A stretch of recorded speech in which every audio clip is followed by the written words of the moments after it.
kasih pada jemaat yang dikasih oleh Tuhan, saya mengucapkan Shalom. Biarlah kasih sayang Tuhan dan rencana-rencana Tuhan senantiasa menghidupi kita dan menjadikan kita hidup senantiasa di dalam kebenaran. Saat ini saya akan mengajak saudara sekalian untuk memperhatikan apa yang ditulis oleh Injil Matius pasal yang ke-6. Injil Matius pasal yang ke-6, mari kita buka Alkitab kita. Saya berharap kita semua membawa Alkitab. Injil Matius pasal yang ke-6, kita akan perhatikan ayat yang ke-25 sampai dengan 34. Ini pasti sudah sangat hafal saudara-saudara karena sudah sangat familiar ayat-ayat ini, yaitu tentang kekhawatiran. Mari kita baca, kita akan baca secara litani. Saya akan baca ayat yang gasal, saudara-saudara akan baca ayat yang genap. Saya akan memulai ayat yang ke-25.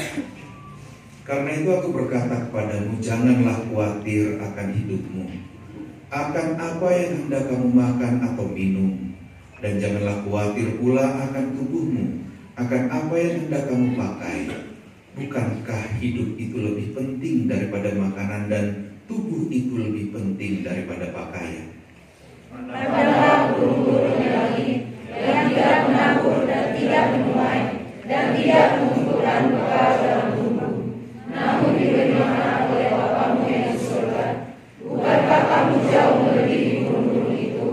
Siapakah di antara kami yang karena kekhawatirannya dapat menambahkan sehasta saja pada jalan hidupnya? Dan mengapa kamu khawatir akan pakaian?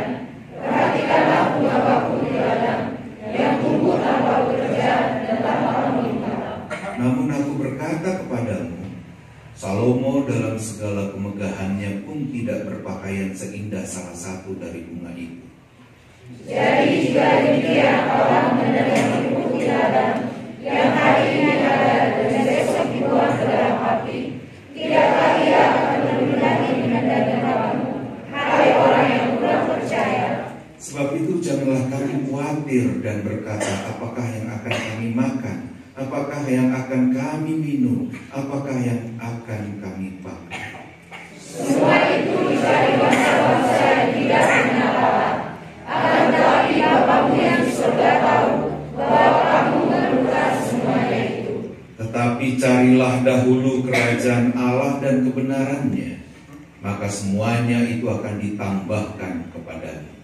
Sebab itu janganlah kamu khawatir akan hari besok, karena hari besok mempunyai kesusahannya sendiri. Kesusahan sehari cukuplah untuk sehari. Ya, demikianlah firman Tuhan. Yang berbahagia adalah kita yang mendengarkan firman Tuhan, memeliharanya, dan kemudian yang paling penting adalah menjadi pelaku firman Tuhan. Saudara, ada seorang rabi Yahudi yang bernama Harold S. Kushner. Dia di dalam kehidupannya begitu aktif untuk melayani Tuhan dan melayani jemaatnya karena dia seorang rabi, ya. Tetapi ada satu masalah hidupnya, di dalam hidupnya ketika dia memiliki seorang putri yang terkena penyakit progeria. Sakit progeria itu adalah sakit penuaan dini. Jadi meskipun masih kecil, tetapi wajahnya sudah tua. Itu progeria. Dan pasti sudah dipastikan bahwa anak itu tidak akan berumur panjang. Dia mengalami pergumulan di sini. Dan inilah yang kemudian mendorongnya menulis sebuah buku yang sangat reflektif, yang berjudul, kalau di Indonesia kan, Ketika Penderitaan Melanda Orang Baik. Memang buku itu bercerita tentang Ayub. Ayub yang adalah orang yang baik, orang yang setia kepada Tuhan, tapi dia kemudian mengalami penderitaan. Tapi sekaligus itu adalah tulisan refleksinya terhadap kehidupan ini. Kenapa? Ketimbang aku bertanya kenapa Tuhan mengizinkan anakku menderita penyakit progeria, lebih baik aku menuliskannya di dalam sebuah buku itu. Nah, salah satu ungkapan dari Harold Kushner ini adalah pada saat dia menuliskan perasaannya terhadap masa depan anaknya. Dia mengatakan begini, "Sejujurnya aku khawatir dan takut melihat anakku dan melihat kondisi anakku ini. Aku khawatir dia akan cepat meninggalkan aku."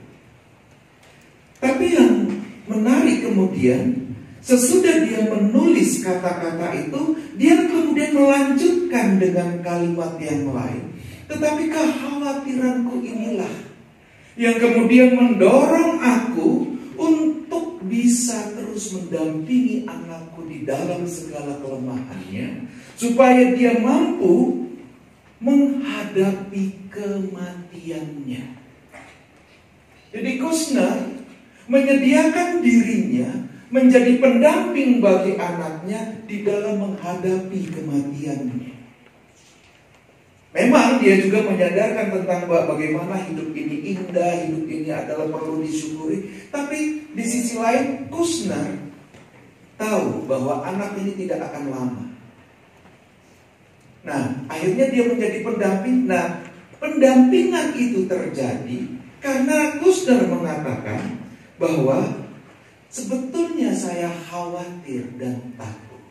Di mana kekhawatirannya? Takut anakku ini tidak bisa menikmati hidup, sehingga ketika dia mati nanti dia penuh dengan derita, penuh dengan penolakan, penuh apa. Nah, kekhawatiran inilah yang mendorong Kushner untuk menyediakan diri menjadi pendamping bagi anaknya. Dan anaknya menurut Kushner di dalam buku itu mati dengan bahagia.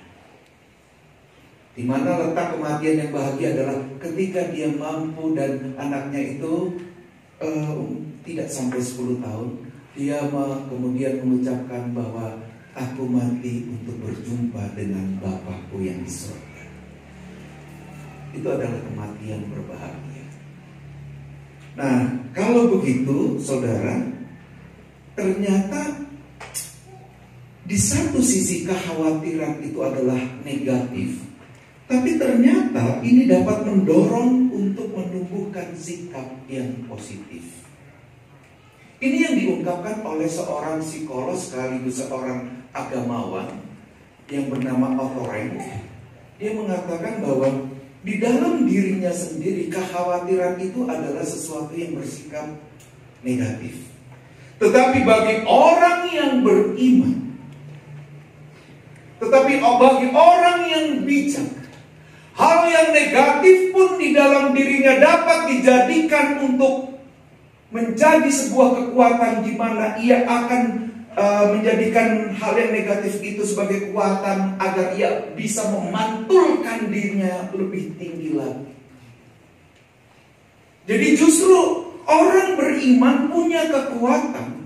Orang beriman punya kekuatan menjadikan hal-hal yang negatif itu untuk mengembangkan dirinya dan untuk bisa menghayati segala hal yang terjadi di dalam kehidupannya, sehingga dia tidak mengeluhkan kehidupan ini, tetapi justru dia bisa mensyukuri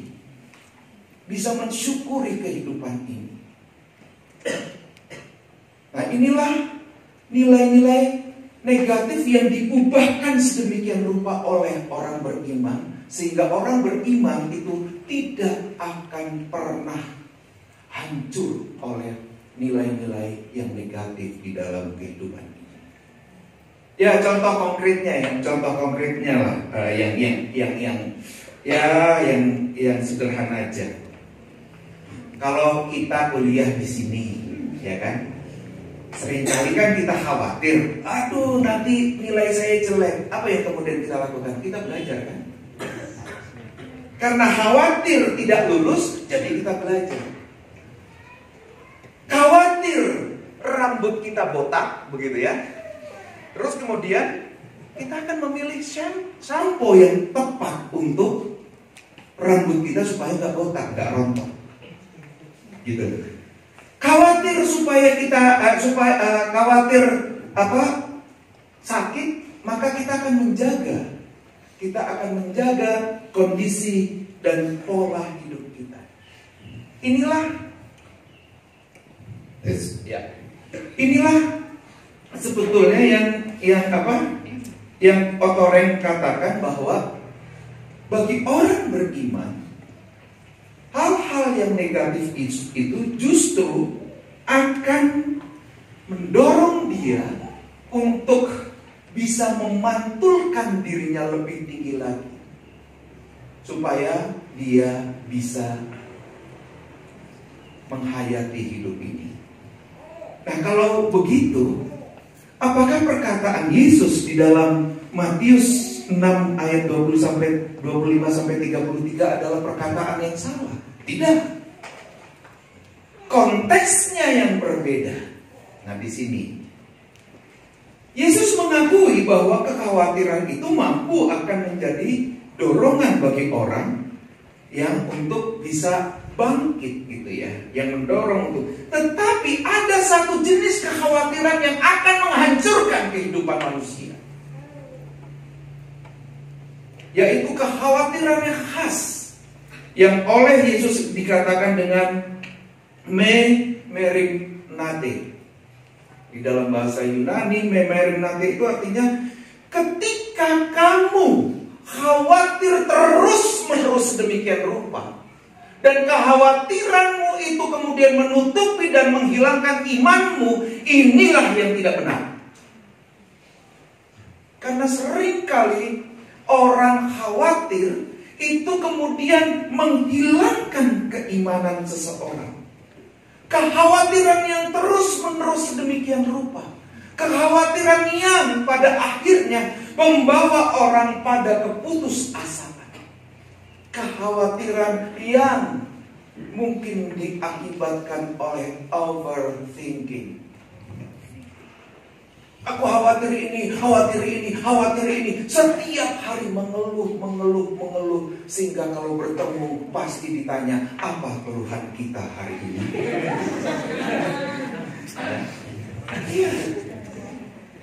Aduh, aku gak bisa gini-gini. Besok lagi mengeluh. Kekhawatiran khas seperti inilah yang akan menjadikan dirimu hancur dan tidak berdaya sama sekali. Menjadikan mukamu tidak cerah. Menjadikan mukamu seperti pepaya, bukan tomat. Muka tomat itu kan muka yang selalu senyum gitu kan, enak gitu ya, makanya blunder gitu, senyum gitu. Pepaya kan lonjong. Kekhawatiran akan mengakibatkan kamu tidak bisa mensyukuri hidup. Kekhawatiran yang berlebihan akan mengakibatkan kamu tidak bisa melihat sesuatu yang indah meskipun kamu sedang menghadapi setiap pergumulan yang ada. Jika kekhawatiranmu terhadap makanan, terhadap pakaian, terhadap masa depan, terhadap bla bla bla bla semuanya begitu besar, maka kamu akan menyingkirkan Tuhan. Bahkan mungkin akan menggantikan Tuhanmu dengan hal yang lain. Saya seringkali mendengar bahwa orang yang khawatir miskin pada akhirnya menjadikan Tuhan, menjadikan uang sebagai Tuhannya. Kegembiraan saya terletak pada seberapa banyak uang yang kupegang. Kegembiraan saya begitu nyata ketika seberapa banyak nilai-nilai materi itu bisa kudapatkan. Bukankah itu berarti materi adalah Tuhannya? Kecenderungan hatinya hanya terpaku pada materi, dan materi. Hati-hati saudara, Tuhan mengatakan bahwa tidak bisa manusia itu menyembah dua Tuhan, yaitu Tuhan dan Mammon. Mamon itu bukan hanya sekadar uang, tapi mamon segala sesuatu yang bisa dinikmati oleh manusia yang pada akhirnya membawa manusia melepaskan Tuhan itu sendiri. Kekayaan, kedudukan, pangkat, harta, itu adalah mamon. Tuhan yang palsu. Tetapi seringkali manusia melepaskan Tuhan yang asli dan merangkul Tuhan yang palsu, karena dia sudah dikuasai oleh kekhawatirannya, kekhawatiran terhadap masa depannya, kekhawatiran terhadap pakaian, makanan, dan seterusnya. Inilah yang diungkap oleh Yesus. Kekhawatiran seperti itu akan meniadakan imanmu dan akan membuat engkau begitu rendah. Engkau tidak ada artinya sama sekali. Hati-hati mahasiswa. Hati-hati.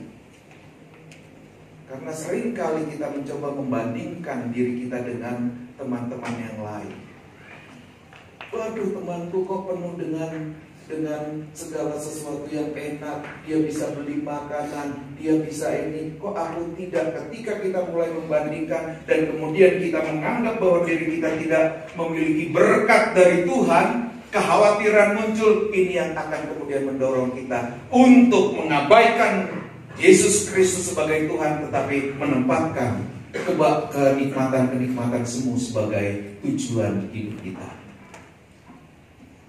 Jadi tidak heran kalau banyak mahasiswa kemudian yang berusaha untuk membohongi berbagai macam pihak supaya dia bisa mendapatkan hal-hal yang memang dia inginkan. Entah makanan, entah apa dan seterusnya. Banyak juga, ada beberapa juga yang berusaha membohongi pihak-pihak sponsor supaya dia mendapatkan double sponsor. Bukankah ini membuktikan bahwa sebetulnya Tuhan kita bukanlah Yesus Kristus, tetapi segala sesuatu kenikmatan yang bisa kita hayati di dunia ini, kenikmatan jasmani. Ini yang Yesus katakan, kalau kamu seperti itu, sebetulnya kamu sama sekali tidak bisa bertuhan dengan benar.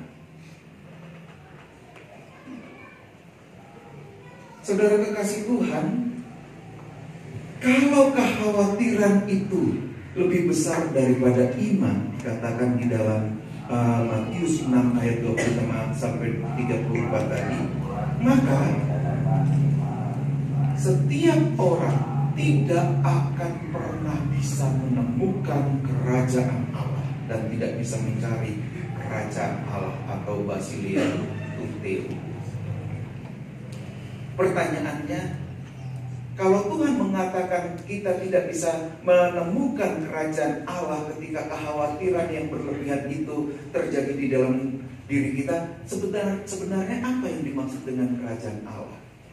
Kerajaan Allah yang Tuhan Yesus maksud di dalam Matius 6 ayat 25 sampai 34 ini adalah sebuah realitas. Ingat, sebuah realitas, bukan sebuah angan-angan. Bukan sesuatu yang bersifat utopia, bukan sesuatu yang bersifat di luar sana, bukan. Kerajaan Allah adalah sebuah realitas di mana Allah meraja di dalam diri kita dan membuat kita tenang dan aman serta tentram. Itulah realitas. Jadi orang yang menerima kerajaan Allah adalah orang yang selalu berpenampilan tenang, aman, dan penuh percaya diri. Nah, ini tidak akan dicapai oleh orang yang dikuasai oleh kekhawatiran. Ya seperti saya katakan tadi, antara muka tomat dengan muka pepaya. Orang yang memahami realitas bahwa Allah meraja di atas dunia ini adalah orang yang tidak akan pernah menganggap bahwa segala masalah di dunia ini adalah sesuatu yang akan menghancurkan diriku. Karena apa? Karena Allah meraja di dalam diriku. Aku mengakui bahwa nilai-nilai kerajaan Allah akan mendorong diriku untuk mencari keadilan, mencari kasih dan kebenaran, dan kemudian aku akan terapkan di dalam kehidupan ini, karena inilah sesungguhnya harta yang paling berharga di dalam hidupku. Realitas. Jadi kerajaan Allah jangan ditunggu. Kerajaan Allah jangan dinantikan. Tetapi kerajaan Allah harus diwujud nyatakan. Bukankah Yesus juga pernah mengatakan, kerajaan Allah sudah ada di antara kamu ketika Yesus menyebut dirinya. Kerajaan Allah bukan sekedar kamu nantikan, tetapi kamu harus mewujudkan kerajaan Allah di sini. Kerajaan Allah yang adalah realitas, di mana keadilan, kebenaran, kasih sayang mewujud secara nyata, itu hanya bisa tercipta jika kita mau bersama-sama mewujud nyatakan di dalam kehidupan dan kebersamaan kita. Karena itu pandanglah sesama kita itu sebagai bagian dari atau warga kerajaan Allah, sehingga kita tidak ada lagi diliputi oleh perasaan saling benci, saling bersaing yang tidak sehat, atau saling menyingkirkan satu sama lain. Yang ada adalah bagaimana kita menciptakan realitas di mana kita saling rangkul di dalam kasih, saling mencintai, saling menguatkan, dan seterusnya. Inilah yang dikatakan oleh Tuhan Yesus. Cari dulu kerajaan Allah dan kebenarannya, maka semuanya akan ditambahkan kepadamu. Nah, dengan kesadaran ini, maka Tuhan meminta kita untuk menghadapi dunia, semua kehidupan dunia ini dengan segala keberadaannya. Memang hal ini tidak akan menghilangkan masalah dan pergumulan. Memang betul, masalah dan pergumulan tidak akan pernah hilang dari kehidupan ini. Tidak akan pernah hilang. Namun bukan berarti masalah itu kemudian meniadakan sebuah kenyataan bahwa Allah itu meraja. Tidak. Gitu. Oleh sebab itu Tuhan Yesus di dalam Matius 6 ayat 25 sampai 34 ini meminta para pengikutnya untuk menentukan atau menetapkan apa yang menjadi pusat hati kita. Apa yang menjadi pusat hati kita. Jadi Tuhan Yesus menyadari bahwa membuka mata hati kita bahwa masalah di dunia itu tidak akan pernah hilang. Selama manusia itu hidup, masalah itu tidak akan pernah hilang. Ada gelap, ada terang. Ada siang, ada malam, ada hitam, ada putih. Semuanya berganti-ganti dan tidak semuanya serba putih, tidak semuanya serba satu warna, tidak. Hidup ini berwarna, makanya dikatakan masalah itu tetap ada. Tetapi Tuhan Yesus juga menyadarkan para murid, memang masalah itu tetap ada, tetapi ada realitas lain yang harus kamu pahami, yaitu realitas kerajaan Allah, di mana Allah meraja di dalam kehidupan ini, dan Allah yang akan menjamin setiap kehidupanmu supaya engkau penuh dengan kenyamanan, penuh dengan kasih sayang, penuh dengan kebenaran, dan seterusnya. Nah, oleh sebab itu dua kenyataan ini kemudian menjadi tolok ukur bagimu apa yang menjadi pusat hatimu saat itu. Ketika pusat hatimu itu ternyata adalah kekhawatiran, maka kamu akan terus merasakan bahwa hidup itu berat, penuh penderitaan, dan harus berkeluh kesah setiap saat. Ketika pusat hatimu adalah kekhawatiran, maka beban hidupmu akan semakin berat, dan engkau akan semakin lemah lesu dan tidak berdaya. Segala penyakit akan menggerogotimu. Karena tidak ada sukacita. Kalau di dalam bahasa kedokteran, semua penderitaanmu akan semakin berat karena hormon endorfinmu tidak tercipta. Kalau bahasa kesehatannya begitu. Hormon endorfin itu adalah hormon kegembiraan yang mampu untuk mengalahkan segala penyakit yang ada di dalam diri kita. Kalau di dalam bahasa iman, engkau akan semakin terpuruk karena engkau meninggalkan sebuah kekuatan dahsyat di dalam Tuhan, karena pusat hatimu bukan Tuhan tetapi kekhawatiran. Oleh sebab itu, gantilah pusat hatimu. Pusat hatimu harus adalah kerajaan Allah. Jika pusat hatimu adalah kerajaan Allah, maka engkau akan seperti seekor burung yang merdeka dan menjadi menjadi setangkai bunga yang begitu indah yang tampil semarak dalam kesementaraannya. Engkau akan menghayati hidup ini, dan engkau akan selalu bergembira di tengah-tengah pergumulan hidup ini. Engkau justru akan memandang hidup ini di dalam terang mata Tuhan. Dan engkau tidak akan pernah mengeluhkan kehidupan meskipun engkau mengakui permasalahan itu tetap ada. Tetapi engkau tetap optimis untuk bisa menghadapi segala permasalahan. Lihatlah burung. Jangan lupa ya, burung itu bekerja loh ya. Burung itu tetap bekerja, mencari makan, membuat sarang untuk anak-anaknya dan untuk yang lainnya. Tetapi dia lakukan dengan sukacita, bukan dengan keterpaksaan. Ketika engkau menempatkan kerajaan Allah sebagai pusat hati, maka engkau akan memandang kehidupan ini dengan terang. Engkau akan menerima permasalahanmu dengan penuh pengharapan kepada Allah bahwa masalah ini akan selesai, dan engkau akan segera menyelesaikan masalahmu satu demi satu. Engkau tidak menolak permasalahan di dalam hidupmu, tetapi masalah di dalam hidupmu akan engkau jadikan kekuatan untuk bisa menyelesaikan dan semakin mendewasakan dirimu. Kalian bermasalah dalam belajar kan? Iya. Siapa bilang belajar itu enak? Nggak enak.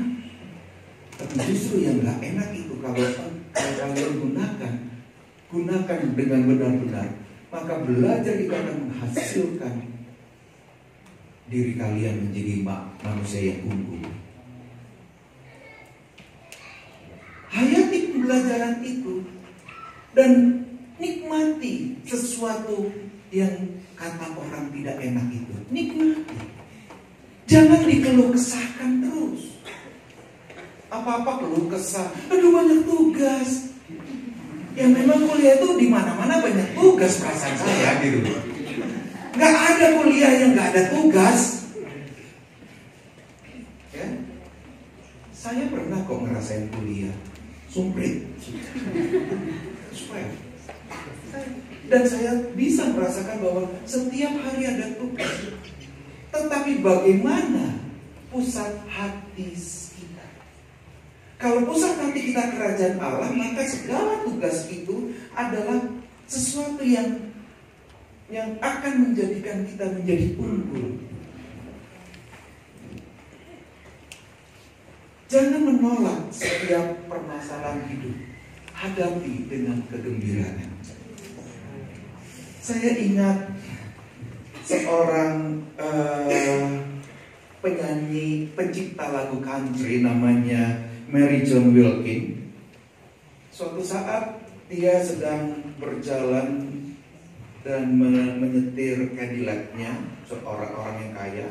Terus kemudian dia sampai sebuah gereja kecil di sebuah desa. Dia turun kemudian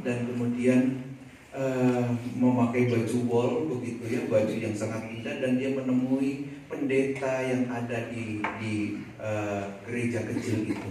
Pendeta itu ternyata adalah seorang pendeta muda yang baru saja melayani, ya. Fresh from the oven katanya, fresh graduate, ya. Nah, jadi dia tidak punya pengalaman di dalam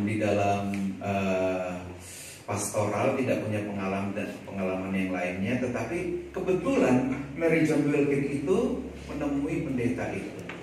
Terus pendeta si Mary John ini mengatakan, "Pak Pendeta, saya mau konsultasi boleh?" Pendeta itu melihat mobilnya Cadillac. Dia memakai baju wol yang bagus. Dia mengatakan, "Kayaknya nggak ada yang salah deh di dalam dirimu. Nggak ada yang perlu dikhawatirkan dari segi fisik dan dari segi materi." Wilkin mengatakan, "Ya memang tidak ada. Tetapi sebetulnya hati saya sedang mengalami kegalauan. Rupanya dia adalah orang yang sedang mengalami masalah sehingga dia kemudian melarikan diri ke minum-minum. Jadi dia mengalami ketergantungan kepada minuman-minuman itu. Dan ternyata suaminya juga selingkuh.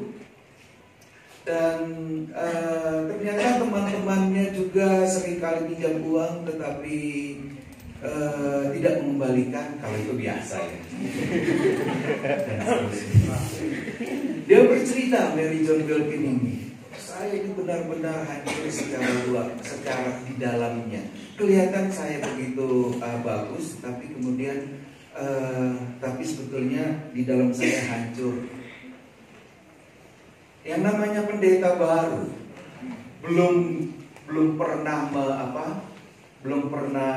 memberikan pendampingan pastoral, dia hanya bisa mengatakan gini, "Saya nggak bisa ngomong apa-apa, tetapi saya ingin bertanya kepadamu, pernahkah engkau mensyukuri masalah-masalahmu kepada Tuhan?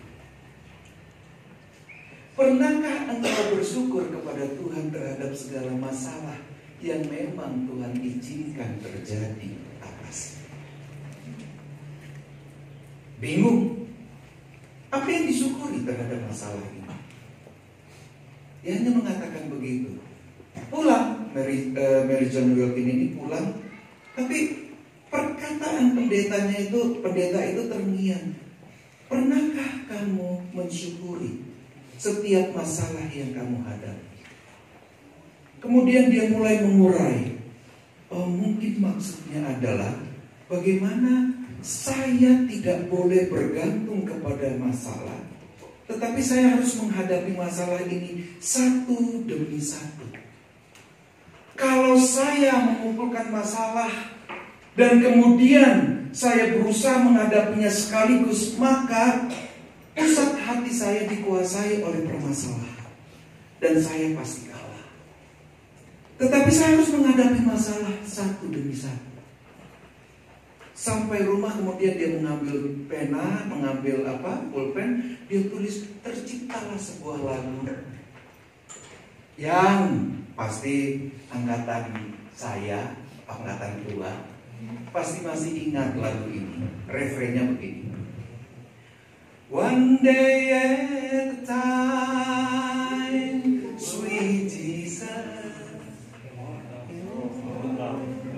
Tahu ya? "That's all I'm asking from you. Just give me the strength to do every day what I have to do. Yesterday's gone, sweet Jesus, and tomorrow may never be mine. Lord, help me today, show me the way, one day and a time." Satu persatu masalah akan kuhadapi setiap hari. Aku hanya meminta kepadamu Tuhan, beri aku kekuatan untuk melakukan apa yang harus kulakukan setiap hari. Kemarin sudah berlalu. Esok juga bukan milikku. Aku hidup hari ini. Yesterday's gone, sweet Jesus, and tomorrow's may never be mine. Lord, help me today. Aku hanya meminta pertolongan-Mu Tuhan. Show me the way. Tunjukkan jalan. One day at a time. Supaya aku bisa menyelesaikan masalahku satu persatu. Itulah kalau pusat hati kita dikuasai oleh kerajaan Allah. Yesus meraja di dalam diri kita. Maka kita akan menghadapi masalah kita satu persatu dan kita akan menyelesaikan masalah itu satu persatu. Jangan tempatkan kekhawatiranmu sebagai pusat hidupmu. Sehingga engkau akan terus mengeluh dan tidak pernah bisa mensyukuri kehidupan ini. Hilangkan semua tapi tempatkan kerajaan Allah sebagai pusat hatimu. Sehingga meskipun engkau punya masalah, rasa syukur kepada Tuhan itu justru adalah sesuatu yang paling utama di dalam hidupmu. Tempatkan Tuhan sebagai pusat hatimu. Sehingga engkau selalu punya harapan di dalam setiap pergumulan. Sehingga pengharapan di dalam dirimu tidak akan sirna, tidak akan hancur. Ketika Tuhan meraja di dalam hidupmu, hatimu akan penuh dengan rasa syukur dan engkau akan bisa menghadapi seluruh masalah seberat apapun. Karena apa? Tuhan kita jauh lebih besar dari masalah kita. Jadi saudara kekasih Tuhan, senyampang atau selagi saudara-saudara berada di sini, menempa diri untuk menjadi hamba-hamba Tuhan, hal yang paling utama harus saudara lakukan, tempatkan Tuhan di dalam diri. Tempatkan Tuhan sebagai pusat hatimu. Sehingga ketika engkau belajar, ada kegembiraan. Karena dengan belajar begini, Tuhan mendorong aku untuk bisa semakin menjadi manusia yang unggul. Tempatkan Tuhan di dalam dirimu. Sehingga ketika Tuhan meraja di dalam dirimu, engkau akan menerima setiap kenyataan yang engkau hadapi. Meskipun makanan kita sederhana, engkau tidak akan mengeluh terhadap makanan-makanan tersebut. Karena apa? Bukan makanan dan bukan pakaian. Yang lebih utama adalah tubuhku. Yang lebih utama adalah nuraniku yang dibentuk oleh Tuhan. Sehingga pembentukan saudara-saudara di tempat ini, khususnya pembentukan karakter saudara di tempat ini, akan menjadikan saudara menjadi manusia unggul ketika saudara di dalam pembentukan karakter itu terus menempatkan Tuhan di dalam pusat hidup saudara. Jangan pernah menyesali di sini. Kalau menyesali, aduh nggak enak hidup di sini, cemeng, aduh rendah banget, gitu ya. Ada banyak saudara-saudara kita di sini. Oh, tapi tidak sesuai dengan keinginanku. Apa sih yang sesuai? Kita harus belajar untuk menerima apa-apa yang tidak sesuai dengan harapan kita. Karena itulah kehidupan nyata. Kita nggak mungkin hidup berdasarkan harapan-harapan yang harus terwujud. Tidak. Tapi kita harus belajar menyiapkan diri, menerima setiap kenyataan yang di luar ekspektasi kita. Dan hanya Tuhan yang mampu menguatkan kita ketika menghadapi setiap kenyataan yang di luar ekspektasi kita. Semakin kita mampu menerima segala hal yang ternyata tidak sesuai dengan kenyataan yang kita harapkan, semakin kita bertumbuh dewasa. Dan pada akhirnya kita memperlihatkan kehidupan yang lebih unggul lagi. Jadi jangan cengeng. Jangan apa-apa dikeluhkan. Jangan apa-apa khawatir. Tuhan Yesus mengatakan, kamu adalah anak-anakku, bukan anak-anak gampang. Makanya jangan pernah khawatir yang berlebihan. Biarlah firman Tuhan ini akan menguatkan kita, menjadi manusia yang unggul di dalam Kristus. Amin. Kita berdoa.